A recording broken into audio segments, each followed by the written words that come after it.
Hello friends, welcome back to our channel. இது நான் உங்கள் விக்ரம். இன்னைக்கு நம்ம பார்க்க போகிற சம்பவம் ரொம்ப வித்தியாசமானது. இந்த சம்பவத்தை நம்மக்கிட்ட ஷேர் பண்ணனே வந்து பார்த்தீங்கன்னா சுரேஷ். இவர் பெங்களூரை சேர்ந்தவர். பெங்களூரில் பிறந்து வளர்ந்தவர் தான், தமிழால் தான்.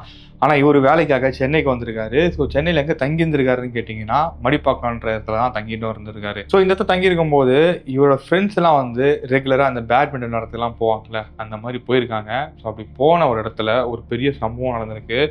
அதனால இவர் ஒரு காலம் வந்து பார்த்தீங்கன்னா இழக்கிற மாதிரியான சுச்சுவேஷன் வந்திருக்கு. அது என்ன ஏதுன்றது தான் இந்த வீடியோ டீட்டெயிலாக பார்க்க போகிறோம். ஸோ ஸ்கிப் பண்ணாமல் ஃபுல்லாக பாருங்கள். இப்போ நம்ம சேனலுக்கு ஃபஸ்ட் டைம் வரீங்க, சப்ஸ்கிரைப் பண்ணாமல் பார்த்துருந்தீங்கன்னா மறக்காமல் சப்ஸ்கிரைப் பண்ணுங்கள். பக்கத்தில் பெல் ஐக்கான இருக்கும், அதை கிளிக் பண்ணி ஆலில் போட்டிங்கன்னா நான் வீடியோ போஸ்ட் பண்ண உடனே உங்களுக்கு நோட்டிஃபிகேஷன் வந்துடும். ஸோ உங்கள் ஃப்ரெண்ட்ஸுக்கும் அந்த வீடியோ ஷேர் பண்ணுச்சுன்னா மறக்காமல் ஷேர் பண்ணிடுங்க, லைக் பண்ணுங்கள். உங்களுக்கு எதாவது கருத்து தெரிஞ்சுன்னா மறக்காமல் கமெண்ட் செக்ஷனில் போஸ்ட் பண்ணிடுங்க.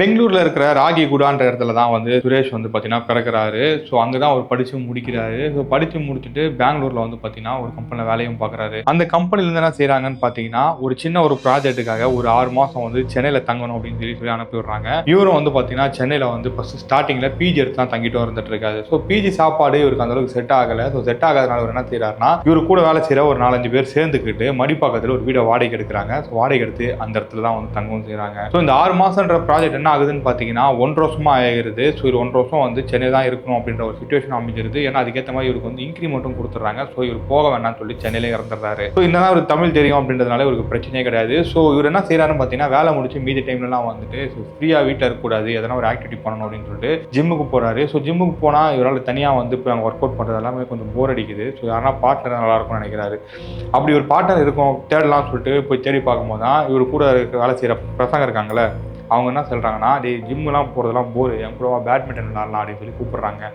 ஸோ இவருக்கு பேட்மிண்டனை பற்றி எதுவுமே தெரியாது. ஸோ ஸ்டார்டிங்கில் போய் கொஞ்சமாக கற்றுக்கிட்டு அதுக்கப்புறம் ஒரு நல்ல பேட்டாக வாங்கிட்டு விளையாடவும் போகிறாரு. ஸோ இவங்களோட வேலை என்னன்னு பார்த்தீங்கன்னா ஒரு மாதம் ஒரு கோட்டை வந்து புக் பண்ணிடுவாங்க. ஒரு அமௌண்ட் கொடுத்துட்டாங்கன்னா அந்த கோட் வந்து அந்த குறிப்பிட்ட டைம் வந்து இவங்க பேரில் வந்து அலர்ட் ஆகிடும். ஸோ மண்டேலேருந்து ஃப்ரைடே வரைக்கும், திங்கக்கிழமை வெள்ளிக்கிழமை வரைக்கும் வந்து இவங்க பேரில் இருக்கும் அது.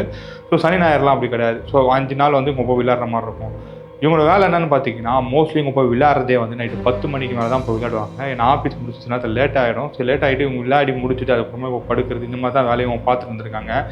ஸோ அப்படி பார்க்கும்போது என்ன ஆகுதுன்னா இவங்க போயிட்டு இருக்க அந்த கோர்ட்டில் வந்து ஒரு சில பிரச்சனை நடக்குது. ஸோ அந்த பிரச்சனை நடந்ததுனால அந்த கோர்ட் விட்டு இவங்க வெளியில் வர மாதிரி ஆயிடுது.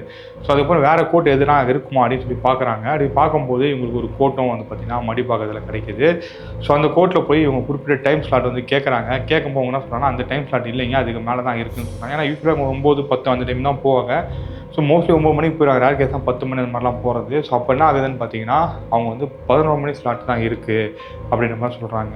ஸோ 11 மணி ஸ்லாட் ஆகினா செய்கிறது தெரியல அப்படின்னு சொல்லிட்டு அவங்க ஃப்ரெண்ட்ஸ் எல்லாமே பேசுகிறாங்க. சரி ஒன்றும் பிரச்சனை இல்லை, எப்படி நம்ம வீட்டுக்கு போய் தூங்குது 1 மணி 2 மணி ஆயிடுது, காலைல 12 மணி தான் நம்ம ஆஃபீஸ் போகணும், அதனால் பிரச்சனை கிடையாது, போகலாம் அப்படின்னு சொல்லிட்டு இவங்க எல்லாம் என்ன பண்ணுறாங்க பார்த்தீங்கன்னா, ஏன்னா ஒரு வேலை செய்து வந்து யூகே பேஸ்டு கம்பெனியில் தான் ஒர்க் பண்ணிட்டு இருக்காரு.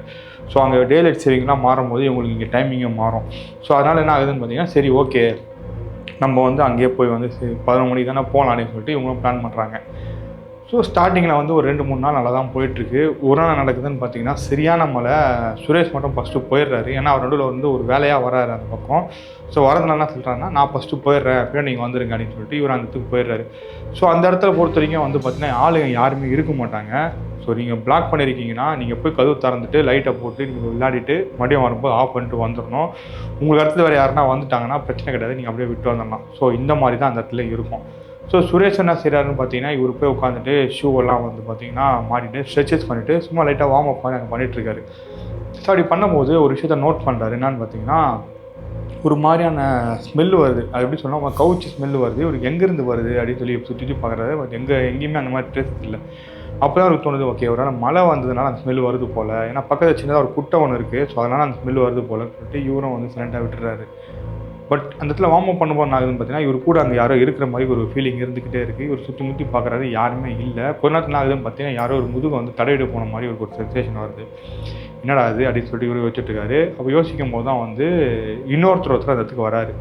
ஸோ வரும்போது ஒரு சுரேஷை பார்த்துட்டு நீங்கள் என்னங்க பண்ணுறீங்க அப்படின்னு சொல்லி சுரேஷை பார்த்து கேட்டுட்டு அவர் சொல்லிங்க இந்த டைம் நான் தாங்க ஸ்லாட் புக் பண்ணியிருக்கேன்னு சொல்லி அவரும் சொல்கிறாங்க. இல்லைங்க இந்த ஸ்லாட் நாங்கள் பண்ணுறோம், நாங்கள் பிளாக் பண்ணிட்டோங்க அப்படின்னு. அவர் டக்குன்னு என்ன பண்ணாரு, யாருக்கும் ஃபோன்லாம் எடுத்து பேசுகிறாரு. இப்போ பேசுனோடனே அவர் என்ன சொல்கிறாருன்னா, இல்லைடா நம்ம அந்த இது புக் பண்ணல, வேறு எதுவும் புக் பண்ணியிருக்கோம், இப்போ டைம் ஆச்சு, நாங்கள் யாரும் வரல அப்படின்ற மாதிரி அவங்க சொல்லிடுறாங்க போல். இவர் என்ன பண்ணால் மழை வந்துச்சு, ஆல்ரெடி வந்து நனைஞ்சிட்டு வந்தேன், இதுக்கப்புறம்லாம் போக முடியாது மறுபடியும் மழை நனைஞ்சிட்டு அப்படின்னு சொல்லிட்டு இவர் என்ன சொல்கிறாங்கன்னா, பிரதர் நாங்கள் கொஞ்சம் உட்காந்துக்கிறேன், கொஞ்சம் உடம்புலாம் கொஞ்சம் ட்ரை ஆனதுக்கப்புறம் நான் போகிறேன் பிரதர் அப்படின்னு மாதிரி சொல்கிறார். அப்போ சுரேஷ் என்ன சொல்கிறாங்கன்னா, பிரதர்லாம் ஒன்றும் பிரச்சனை இல்லை, என் ஃப்ரெண்டும் வரத்துக்கும் லேட் ஆகும், வாங்க நீங்கள் நானும் விளையாடலாம் அப்படின்னு சொல்லிட்டு 2 பேரும் விளையாட ஆரம்பிக்கிறாங்க. ஸோ அவரை வந்து ஓகே நம்ம விளையாட கொஞ்சம் வார்ம் அப் பண்ண மாதிரி இருக்கும், உடம்பு காஞ்சிடும் அப்படின்னு சொல்லிட்டு அவர் விளையாட ஆரம்பிக்கிறாரு. அப்படி விளையாடும் போது என்ன ஆகுதுன்னு பார்த்தீங்கன்னா, ஒரு கொஞ்ச நேரத்துலேயே வந்துட்டு சுரேஷ் வந்து ஒரு விஷயத்தை நோட் பண்ணுறாரு. அது என்னன்னு பார்த்தீங்கன்னா, கீழே அங்கே வந்து நான் மார்க்கிங் ஷூ தான் போடணும். அப்போ ஒரு ஷூ வைக்கும்போது ஒருத்தர் வந்து ஸ்கிட் ஆகிற மாதிரி ஃபீல் ஆகுது. யூஸ்வலாக அப்படி ஆகும், ஏன்னா வேர்வை வந்துச்சுன்னா அப்படி ஆகும். பட் அன்றைக்கி உங்களுக்கு வேர்வே வரல, ஏன்னா ஃபுல்லாக மழை பெஞ்சிட்ருக்கு. ஸோ இப்போ அந்த நேரம் ரொம்ப கூலிங்காக தான் இருக்குது. பட் காலை ஸ்கிட் ஆகிட்டே இருக்குது ஒருத்தர். அப்போ என்னடா ஸ்கிட் ஆகுதுன்னு சொல்லி கீழே பார்க்குறாரு. கீழே பார்த்தா ஒரு ட்ராப் வந்து பிளட்டை வந்து ஒரு மிதித்து இது பண்ணியிருக்காரு. ஸோ பார்த்தோன்னே அவங்க கூட விளையாட அவரும் வராரு. பார்த்துட்டோன்னே அவர் என்ன சொல்கிறேன்னா, பிரதர் அது ஒன்றும் கிடையாது, கொசுவாக இருக்கும், கொசு ரத்தம் குடிச்சிட்டு இங்கே இருந்திருக்கும், நம்ம அதை மிதிச்சுட்டு இருப்போம், அதனால் இப்படி ஆயிருக்கு போல அப்படின்னு சொல்லிட்டு அவரும் சொல்லணும். இவரும் சரி சொல்லி விளையாடலாம் சொல்லி விளையாடுறாங்க. திடீர்னு வந்து பார்த்தீங்கன்னா அந்த இடம் வந்து பயங்கரமாக சைலண்ட் ஆகிடுது. ஒரு எப்படி சொல்கிறது, இவங்களோட ஹார்ட் பீட் வந்து அங்கே இருக்கிற ஹார்ட் பீட் இவருக்கு கேட்குறதா எப்படி இருக்கும், அந்தளவுக்கு சைலண்ட் ஆகி போச்சு. அங்கே ஆப்போசிட்டில் இருக்கணும் ஒரு மாதிரி விரைச்சி பார்க்குறாரு. என்னங்க உங்களுக்கு ஒரு மாதிரி சைலண்ட் ஆகிடுச்சு அப்படின்னு சொல்லி பார்க்குறாரு. திடீர்னு வந்து பார்த்தீங்கன்னா ஒரு மாதிரி பயங்கரமாக வந்து ஒரு மாதிரி ஸ்மெல்லுன்னு சொல்ல முடியாது, ஒரு மாதிரி கேவலமாக குறைட்டு வரும்போது ஒரு நாத்தடிக்குது. இவங்க என்ன பண்ணுறதுன்னு தெரியாமல் அங்கேருந்து இவங்க வெளில ஓடியாந்துடுறாங்க. வெளில ஓடியாந்த பேர் அந்த பசங்க எடுக்கிறாரு. என்ன பிரதர் உங்களுக்கு அந்த ஸ்மெல்லு வந்துச்சானா? ஆமாம் எனக்கும் வந்துச்சுங்க, ஏன்னா மறுபடியும் வந்துச்சு, ஆனால் இந்தளவுக்கு மோசமாக வரல, என்னென்ன தெரியலையே அப்படின்னு சொல்லி பார்த்தோன்னே எங்கள் பக்கத்தில் தான் வந்து சீவேஜ் ட்ரீட்மெண்ட் பிளான்ட் இருக்கான்னு சொல்லி கேட்குறாங்க. இல்லை அவர் லோக்கல் தாங்க, பக்கத்தில் தான் நானும் இருக்கேன், இந்த இடத்துல அந்த மாதிரிலாம் எதுவுமே கிடையாது, அப்படி இருந்தால் தான் இந்த மாதிரிலாம் வரும் அப்படின்னு சொல்லிட்டு அவரும் சொல்கிறாரு.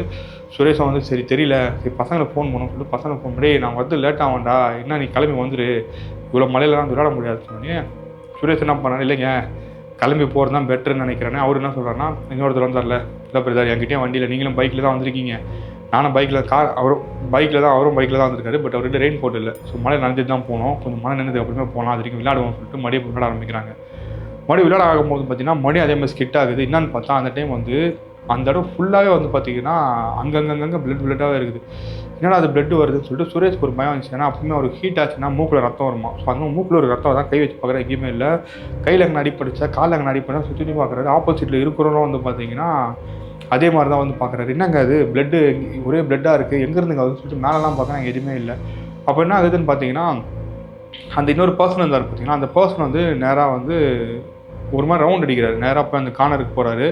அந்த கார்னர் இந்த கார்னருக்கு வராரு, இந்த கார்னர் வராரு. ஸோ இவர் சுரேஷ் நினச்சிட்டாருன்னா சரி இவர் ஏதோ போய் பார்க்குறாரு போல் அப்படின்னு சொல்லிட்டு இவரும் நினச்சிட்டு இருக்காரு. இவரும் அந்த ஒரு கார்னராக போய் வந்துட்டு இருக்காரு தவிர்த்து இவர்கிட்ட வரவே இல்லை. என்னடா அது இவர் போயிட்டு இருக்காங்க, பிரதர் வாங்க பிரதர் விளாட்லாம், அது என்னன்னே தெரில, விழுங்க பிரதர் வாங்க விளாட்லாம் சொன்னோடனே அவர் கேட்க மாட்டேங்கிறாரு. அவர் பாட்டு வந்து பார்த்தீங்கன்னா போகிறாரு, இந்த பக்கம் போகிறார், இந்த பக்கம் போகிறாரு, இந்த பக்கம் போகிறாரு, போயிட்டே தான் இருக்கிற தவிர்த்து நீ சுரேஷ் கூட நிற்கவே இல்லை. ஒரு கடை சுரேஷ் கடுப்பாக போய் என்ன பண்ணாருன்னா அவர் போயிட்டு உடம்பு பிடிச்சி நிறுத்துறாரு. ஏங்க என்னங்க ஆச்சு உங்களுக்கு, ஏங்க அப்படி போகிறீங்கன்னு சொல்லிட்டு நிறுத்து. அப்போ தான் அவர் மூஞ்ச பார்க்குறாரு. சுரேஷ்க்கு வந்து பார்த்தீங்கன்னா தூக்கி வாரி போடுது. அவர் முகமாகவே இல்லை, கிட்டத்தட்ட வந்து சுருங்கி போய் ஒரு 90 வயசு கிழவங்க இருந்தால் எப்படி இருக்குமோ அந்தளவுக்கு அவங்க மூஞ்சி இருந்திருக்கு. கண்ணும் வந்து பார்த்தீங்கன்னா கருவெளியே இல்லை, சுத்தமாக வெளியே தான் இருந்திருக்கு. இதை பார்த்து சுரேஷ் வந்து பயம் வந்து அந்த இடத்தோட வெளில ஓடிடலாம்னு சொல்லிட்டு அங்கேருந்து வெளியே ஓட ட்ரை பண்ணுறாரு. பட் வெளியில் வந்து பார்த்தீங்கன்னா டோர் லாக் ஆன மாதிரி இருக்கிறனால வெளியே வர முடியல. அப்போது அந்த பர்சன் வந்து சுரேஷை பார்த்து என்ன சொல்கிறாருன்னா, உனக்கு அப்பயே நான் வந்து வார்னிங் கொடுத்தேன், இங்கேருந்து கிளம்ப சொல்லி, நீ இங்கேருந்து கிளம்பல, இங்கே தான் இருப்பேன்னு நிற்கிற, இது உன்னோட இடம் கிடையாது, இது என்னோட இடம், இது நான் இருக்கிற இடம், நான் இருக்கிற இடத்துல என்ன டிஸ்டர்ப் பண்ணிவிட்டு நீங்கள் விளையாட வந்துட்டியா அப்படின்னு உனக்கு விளையாட தேவைப்படுதுன்னு சொல்லிட்டு சுரேஷை கட்டையை பிடிச்சி தர அந்த இடம் எவ்வளோ பெரிய இடம் இருக்கும். அந்த இடம் ஃபுல்லாக வந்து பார்த்தீங்கன்னா சுரேஷை வந்து தரத்தன்னு கீழே ஊற்றி இழுத்துட்டு போயிருக்கு. இழுத்துட்டு போனது மட்டும் இல்லாமல் சுரேஷ் வச்சு இந்த பேட்டோட ரேட் எவ்வளோன்னு பார்த்தீங்கன்னா 12,000 ரூபாங்களா அந்த டென்னிஸ் பேட்டு. அந்த பேட்டை வச்சு சுரேஷை வந்து பார்த்தீங்கன்னா போட்டு அடின்னு அடிச்சிருக்கு. அந்த பேட் அடித்து உடஞ்சதில்லை. அந்த ஆக்சுவலாக பேட் வந்து பார்த்தீங்கன்னா அலுமினியம் கிடையாது, ஃபைபர், கார்பன் ஃபைபர்னு சொல்லுவோம். அந்த ஃபைபரே உடஞ்சி போய் அந்த ஃபைபரில் சின்ன சின்ன இது இருக்கும், அதெல்லாம் போய் பார்த்தீங்கன்னா அந்த ஃபைபர்லாம் போய் பார்த்தீங்கன்னா சுரேஷ் அங்கங்கே குத்தி, அது ஃபைபர்லாம் குதிச்சுன்னா சொல்லவே முடியாது, அந்தளவுக்கு வலி இருக்கும். அந்த மாதிரி போய் குத்திட்டு இருக்குது. சுரேஷ் என்ன பண்ணுறது தெரியல. ஐயோ சாமி என்னை விட்டுருன்னு சொல்லிட்டு இவர் எவ்வளோ கேட்டிருக்காரு, ஆனால் அது விடவே இல்லை. ஒரு கட்டத்தில் என்ன ஆச்சுன்னு பார்த்தீங்கன்னா ஒரு எங்கேருந்து அவளை பவர் வந்து தெரில, இவரோட குழந்தைய வந்து பார்த்தீங்கன்னா சங்கிலி கருப்பு சங்கிலி கருப்புன்னு சொல்லிட்டு அந்த இழுத்துட்டு போகும்போது அது காலை பிடிச்சி இழுத்து விட்ருக்காரு. இழுத்து விட்டோன்னே என்ன ஆயிருக்குன்னா அந்த பர்சன் கீழே டொம்முன்னு விழுந்திருக்காரு. விழுந்ததுக்கப்புறம் பார்த்தீங்கன்னா அவர் ஏந்திரிக்கவே இல்லை. சுரேஷும் வந்து பார்த்தீங்கன்னா அங்கேருந்து கிளம்பி வெளியில் ஓடிலாம் சொல்லி பார்த்தா டோரும் திறந்துருது. அப்போ இவருக்கு டவுட்டு, அங்கே இருந்தது பேயா இல்லை வேறு எதனா அவனுக்கு எதனா ஆயிரப்போகுது, ஏன்னா ஃபோன்லாம் பேசினானேன்னு சொல்லிட்டு போய் மட்டும் தண்ணி தெளிக்கிறாரு. தண்ணி தெளிச்சுனா அவன் ஏஞ்சிடறான். அந்த ஆப்போசிட் இருந்த பர்சனாக ஏஞ்சிருக்காரு. ஏஞ்சி என்ன பிரதர் ஆச்சு, ஏன் நான் இங்கே விழுந்துருக்கேன், எனக்கு தலைலாம் ஏன் வலிக்குது, கையெல்லாம் ஏன் வலிக்குது அப்படின்னு சொல்லி கத்துனோடனே அந்த இடத்துல மறுபடியும் ஒரு மாதிரி சத்தம் கேட்டிருக்கு. ஒரு மாதிரி பயங்கரமாக கத்துற மாதிரி ஒரு சத்தம் கேட்டிருக்கு. அந்த சத்தம் கேட்டோன்னா 2 பேரும் அங்கேருந்து அலறி அடித்து வெளில ஓடி வந்திருக்காங்க. வெளில ஓடி வந்ததுக்கப்புறம் என்ன ஆச்சுன்னா அந்த பர்சனும் சுரேஷ் அங்கேருந்து கிளம்பி நேராக வந்து பார்த்தீங்கன்னா அங்கே ஒரு ஏரியாவில் வந்து ஒரு டீ கடை இருந்திருக்கு. அந்த டீ கடைக்கிட்ட வந்து நிறுத்திட்டு டீ குடிச்சிட்டே இருந்திருக்காங்க. டீ குடிச்சு இவங்க பேசினே இருந்திருக்காங்க. ஆயிடுச்சு நீங்கள் இப்படிலாம் பண்ணீங்க அப்படிலாம் பண்ணீங்க சொல்லும்போது தான் அந்த டீ கடையில் இன்னொருத்தர் டீ குடிக்க வராது. வந்துட்டு தம்மு பற்ற வச்சு நின்றுட்டுருக்காரு. நின்றுட்டோடனே இவங்க பேசுறத அவரும் கேட்டுறாரு. கேட்டுட்டு எந்த கோர்ட்டுக்கு போனீங்க அப்படின்னு கேட்குறாரு. இந்த மாதிரி இந்த தெருவுக்குள்ளே இருக்கேங்க, அந்த கோர்ட்டுக்குள்ளே தான் போனேன். இந்த டைம் இல்லையா? ஆமாங்க இந்த டைம். ஏங்க என்ன காட்சி? எப்பா அறிவு இருக்குதா இல்லையா உங்களுக்குலாம்? ஏன் எங்கள் லோக்கலில் யாருக்கிட்டையும் கேட்க மாட்டீங்களா நீங்கள்? அந்த கோர்ட்டில் 10 மணிக்கு மேலே எவனும் வரவே மாட்டான். அங்கே பெரிய பிரச்சனை நடக்கும்ப்பா, யாருமே போக மாட்டாங்க, நீங்கள் வெளியூர் ஆதீங்க, அதனால தான் போயிட்டீங்க அப்படின்னு சொல்லிட்டு சொல்கிறாரு. அப்போ தான் வந்து கேட்குறாங்க என்னங்க ஆச்சுன்னு சொல்லி கேட்டவங்க. அந்த இடம் வந்து பார்த்திங்கன்னா ரொம்ப வருஷமாக வந்து வெறும் காலி இடமா தான் இருந்துட்டான்.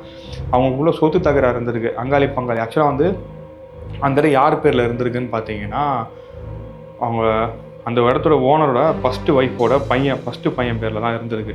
அந்த பையன் வந்து பார்த்தீங்கன்னா கொஞ்சம் மனநல பாதிக்கப்பட்டோம். எதனால் அவன் பேரில் அது எழுதி வச்சுருக்காங்க பார்த்தீங்கன்னா, நம்ம போயிட்டோன்னா இந்த பையனுக்கு இது உதவும் அப்படின்னு சொல்லிட்டு. அவர் வந்து 2வது கல்யாணம் பண்ணியிருந்திருக்காரு.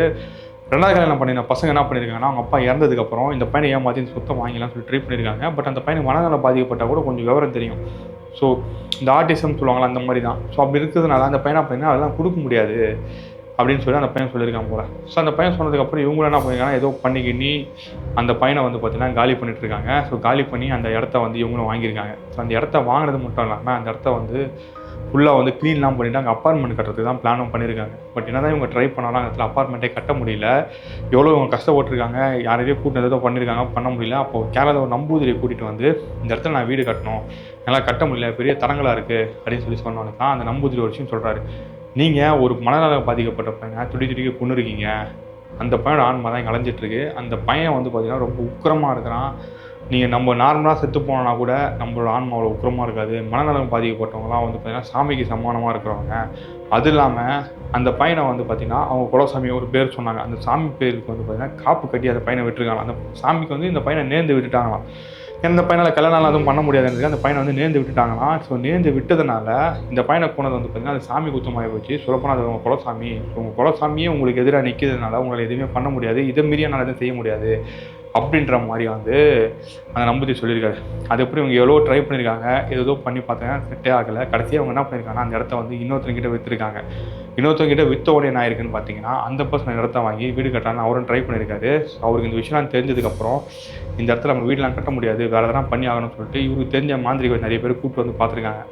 பார்க்கும்போது தான் வந்து ஒருத்தர் மட்டும் வந்து என்ன சொல்லியிருக்காருன்னா, அந்த ஆன்மா வந்து நம்ம விரட்டவும் முடியாது, அழிக்கவும் முடியாது, அதை வேணால் கட்டுப்படுத்தி வைக்கலாம் அப்படின்னு சொல்லிட்டு அதுக்கான ஒரு சில சம்பிரதாயம்லாம் பண்ணியிருக்காங்க.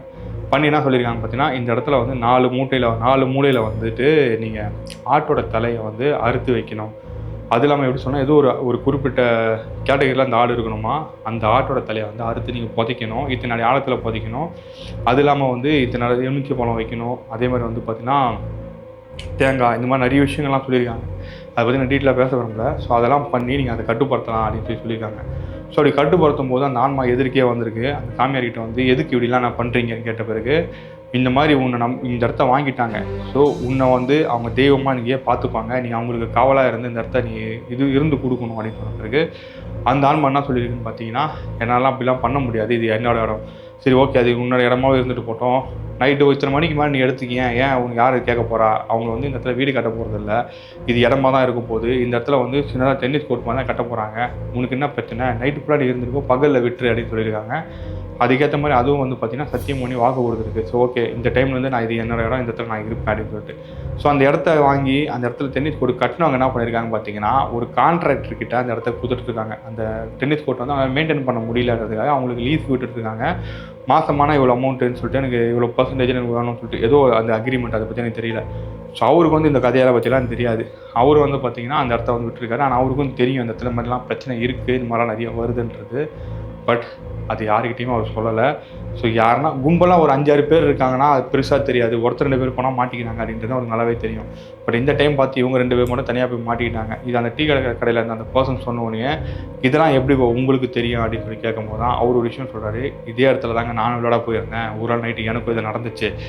எங்கள் வீட்டில் வந்து எங்கள் பெரியப்பா வந்து பார்த்தீங்கன்னா சாமியாடி, அவர் வந்து பார்த்தீங்கன்னா நான் இந்த மாதிரி பிரச்சனை ஆகிட்டு நான் வீட்டுக்கு போகும்போது அவர் என்னை பார்த்து சொல்லிட்டாரு, இந்த கதையெல்லாம் சொல்லிட்டாரு. அவர் இந்த இடத்துக்கு வந்தார், வந்து என் பிள்ளைலாம் எதுவும் பண்ணிடாது அப்படின்னு சொல்லி பேசி தான் போனார். ஏன்னா அங்கே இருக்கிறது வந்து பார்த்தீங்கன்னா அது ஒரு சாமி மாதிரி தான் அது இருக்குது, அதுக்கிட்டலாம் போய் எதுவும் பண்ணிக்காதீங்க, இதுக்கப்புறம் இந்த பக்கமே வராதிங்க, போயிடுங்க. அதேமாதிரி நான் சொன்ன விஷயத்த வந்து நீங்கள் தேவலாமல் யார்கிட்டையும் சொல்லிட்டு இருக்காதீங்க, உங்களுக்கு அது பிரச்சனையாக போயிடும்னு சொல்லிட்டு அவர் சுரேஷ்கிட்டே சொல்லியிருக்காரு. ஆக்சுவலாக அந்த சம்பவம் எப்போ நடந்திருக்குன்னு கேட்டிங்கன்னா 2016 வருஷம் தான் சம்பவம் நடந்ததுக்கு. ஸோ அவர் நம்மக்கிட்ட ஷேர் பண்ணது வந்து பிரீத்தன் தான் ஷேர் பண்ணியிருந்தார். இப்போ அந்த இடம் இருக்கான்னு கேட்டிங்கன்னா அந்த இடம் இருக்குது, பட் அந்த இடத்துல டென்னிஸ் கோர்ட்டு கிடையாது. அந்த டென்னிஸ் கோர்ட்டை தூக்கி அந்த இடம் காலி இடமாக தான் இருந்துகிட்ருக்கு. அது ஒரு ப்ரைவேட் ப்ராப்பர்ட்டி அப்படின்னு சொல்லி போர்டு மட்டும் வச்சுருக்காங்க. இப்போ அந்த இடத்துல வந்து பார்த்திங்கன்னா பயங்கரமாக செடி கிடிலாம் வளர்ந்து போய் ஒரு மாதிரி ஒரு கொடூரமான ஒரு இடத்துல தான் அது இருக்குது. ஏன்னா அந்த இடத்த போய் நானும் பார்த்தேன், அது எப்படி இருக்குன்னு சொல்லி பார்த்தேன். ஸோ இவங்க சொன்ன கதைலாம் உண்மையாக சொல்லி விசாரிக்கும் போது தான் சொன்னாங்க, ஆமாம் இந்த இடத்துல ஒரு பெரிய பிரச்சனை, அந்த பிரச்சனையால தான் இது இப்படி இருக்குது, இந்த இடத்த வந்து யாரும் வாங்கவும் முடியாது, அவங்களால விற்கவும் முடியாது அப்படின்ற மாதிரி தான் சொல்லிட்டு இருந்தாங்க. ஸோ இந்த மாதிரி சம்பவங்கள் உங்கள் லைஃப்பில் நடந்துருந்துச்சுன்னா எனக்கு ஷேர் பண்ணணும்னு நினச்சிங்கன்னா டிஸ்கிரிப்ஷனோட வாட்ஸ்அப் நம்பர் இருக்குது, வாட்ஸ்அப் நம்பரில் போய் எனக்கு அனுப்பிவிடுங்க. வாய்ஸ் நோட் அனுப்பிவிட்டீங்கன்னா நான் கூட போட்டுருவேன். இல்லை அந்த வாய்ஸ் நோட்டாக நம்ம டைப் கூட பண்ணி அனுப்பிவிடுங்க. நம்மளோட ஃபிட்னஸ் சேனலும் இருக்குது, அதையும் போய் பாருங்கள், சப்போர்ட் பண்ணுங்கள். நெக்ஸ்ட் ஒரு இன்ஸ்டாகிராம் போவோம். Stay tuned. பாய்.